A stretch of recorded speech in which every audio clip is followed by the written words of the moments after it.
Business tips and tricks for jewellery making. Bangles எப்படி வாங்கணும்னு சொல்லியாச்சு, ஆனால் எங்கே வாங்கணும்னு சொல்லவே இல்லையே. சொல்லிடலாம். பிகினர் ஸ்டேஜில் இருக்கவங்க ஜுவல்லரி ரா மெட்டீரியல்ஸ் எப்படி காஸ்ட் எஃபிஷியண்ட்டாக வாங்குறது? நேரில் கடைக்கு போய் ஜுவல்லரி மெட்டீரியல்ஸ் பர்ச்சேஸ் பண்ணுறது பெஸ்ட்டாக இருக்குமா, இல்லை ஆன்லைன் ஷாப்பிங் பண்ணுறது பெஸ்ட்டாக இருக்குமா? இப்படிலாம் என்ன யோசிச்சுட்டு இருக்கீங்களா?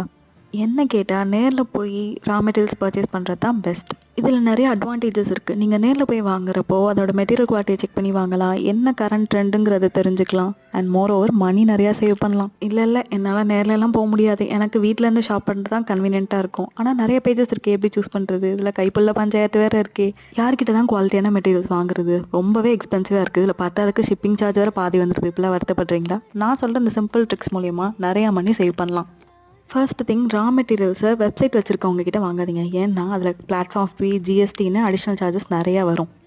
வாட்ஸ்அப், இன்ஸ்டாகிராமில் ஆர்டர்ஸ் எடுக்கிறவங்க கிட்ட பல்க் குவான்டிட்டியாக வாங்காமல் சாம்பிள் பீசஸாக வாங்கிக்கோங்க. அடுத்த டிப்ஸ் நான் நெக்ஸ்ட் வீடியோவில் சொல்கிறேன், ஃபாலோ பண்ணி வச்சுக்கோங்க.